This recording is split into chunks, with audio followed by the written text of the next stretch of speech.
नमस्कार, मैं हूं आपके साथ मधुमिता और इस वक्त आप देख रहे हैं इंडिया 24/7 लाइव टीवी। हर सुबह उसकी मां रसोई से आवाज लगाती, बेटा उठ जा, सुबह हो गई। पिता जल्दी उठ जा, मेरे काम में थोड़ा हाथ बटा दे, फिर स्कूल भी तो जाना है तुझे। अपने भाई से बेहद प्यार करने वाली दोनों बहनें तो पूरे घर में शोर मचाकर नींद में भी उठाने वाले के लिए उसे मजबूर कर देती और बात बात पर लड़ाई करने वाला उसका भाई स्कूल जाने की तैयारी करता। लेकिन एक सुबह ऐसी आई कि ना तो माँ की रसोई से आवाज आई, ना तो पिता ने काम करने के लिए कहा और ना ही किसी तरह का घर में शोर था।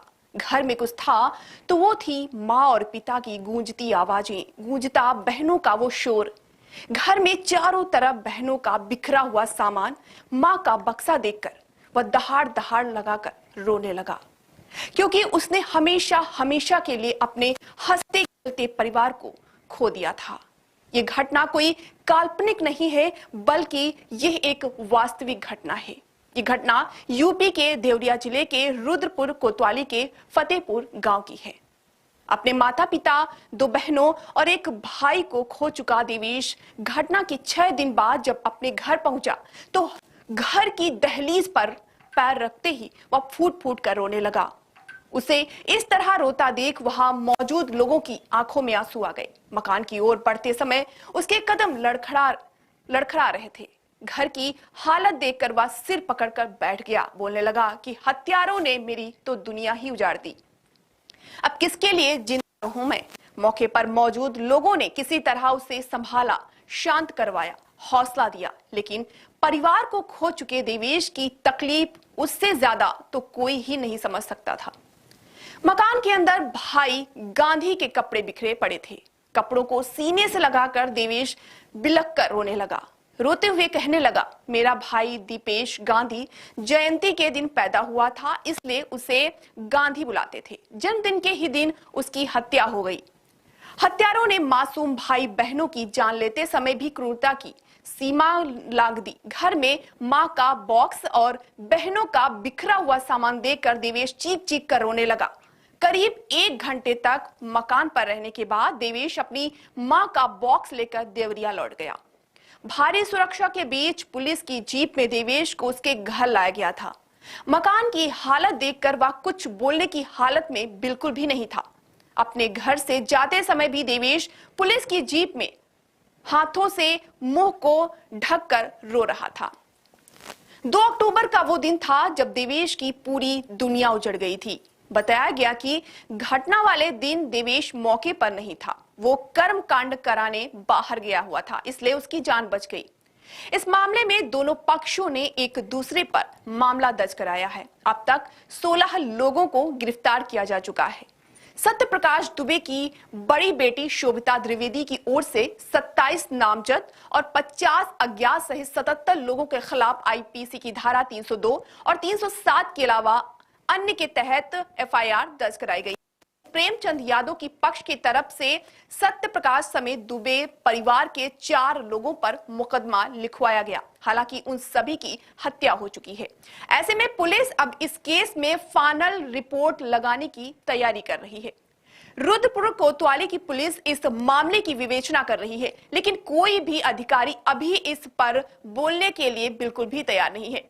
सरकार द्वारा लगातार कार्रवाई की जा रही है। इसके तहत एसडीएम, तहसीलदार, सीओ, एसएचओ और लेखपाल सहित 15 अधिकारियों को निलंबित करके उनके खिलाफ विभागीय जांच की जा रही है। इसके बावजूद दोनों पक्षों द्वारा लगातार न्याय की बात की जा रही है। इस वारदात में मारे गए सत्य प्रकाश दुबे के बेटे देवेश दुबे ने सोशल मीडिया के जरिए अपना दर्द बयां किया और लोगों से अपील की कि 8 अक्टूबर यानी आज 11 बजे देवरिया के सोंदा स्थित अक्षय वाटिका में आयोजित होने वाली श्रद्धांजलि सभा में उनके पिता और भाई बहनों को श्रद्धांजलि देने आए। देवेश दुबे ने अपने फेसबुक अकाउंट पर लिखा, मैं देवेश दुबे, स्वर्गीय सत्य प्रकाश दुबे का वो अभागा पुत्र जो ना तो अपने पिता को बचा पाया और ना ही मां को। अपने छोटे भाइयों और बहनों को मैं बचा नहीं पाया। मेरी आत्मा रो रही है कि आखिर मैं अपने परिवार वालों को बचा क्यों नहीं पाया। मुझे आप सभी के आशीर्वाद और ताकत की जरूरत है। आप सभी अब मेरे अभिभावक हैं, मेरे माता पिता और भाई बहनों को अंतिम श्रद्धांजलि देने के लिए 8 अक्टूबर के दिन 11 बजे देवरिया के सोंदा स्थित अक्षय वाटिका में जरूर आएं। आपकी मौजूदगी से मुझे अपने इंसाफ की लड़ाई में ताकत मिलेगी। देवेश दुबे। देवेश दुबे की फेसबुक पोस्ट को रीपोस्ट करते हुए बीजेपी विधायक शलभमणि त्रिपाठी ने लिखा, हम सभी आपके साथ हैं देवेश बाबू। विदित है कि शलभमणि इस केस में सबसे ज्यादा मुखर रहे हैं। उनके विधानसभा का मामला न होते हुए भी उनकी सक्रियता देखते बन रही है। इस वारदात के तुरंत बाद ही उन्होंने कड़ी कार्रवाई किए जाने की बात भी की थी। उन्होंने लिखा था, देवरिया की रुद्रपुर के फतेहपुर में हुई नृशंस घटना से हृदय विदित है। ये बेहद दुर्भाग्यपूर्ण एवं दुखद है। इस प्रकार की घटना कतई स्वीकार नहीं की जाएगी। इसकी गहन जांच कर कड़ी कार्रवाई के निर्देश दिए गए। दोषी कतई बख्शे नहीं दिए जाएंगे। इस प्रकरण में राजस्व और पुलिस प्रशासन की भी जवाबदेही सुनिश्चित कराई जाएगी। मृतक सत्य प्रकाश दुबे के बेटे देवेश ने एक और बात कही। उसका कहना है कि यदि समय पर कार्रवाई हुई होती तो उसके माँ बाप और भाई बहनों की हत्या नहीं होती।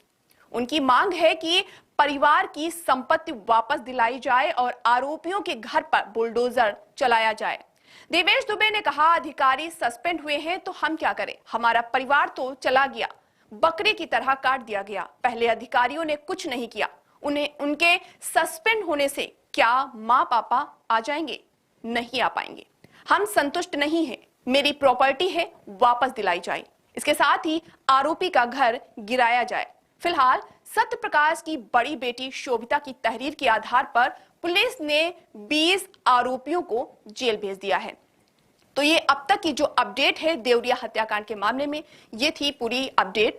फिलहाल हम चलते हैं और हाजिर होंगे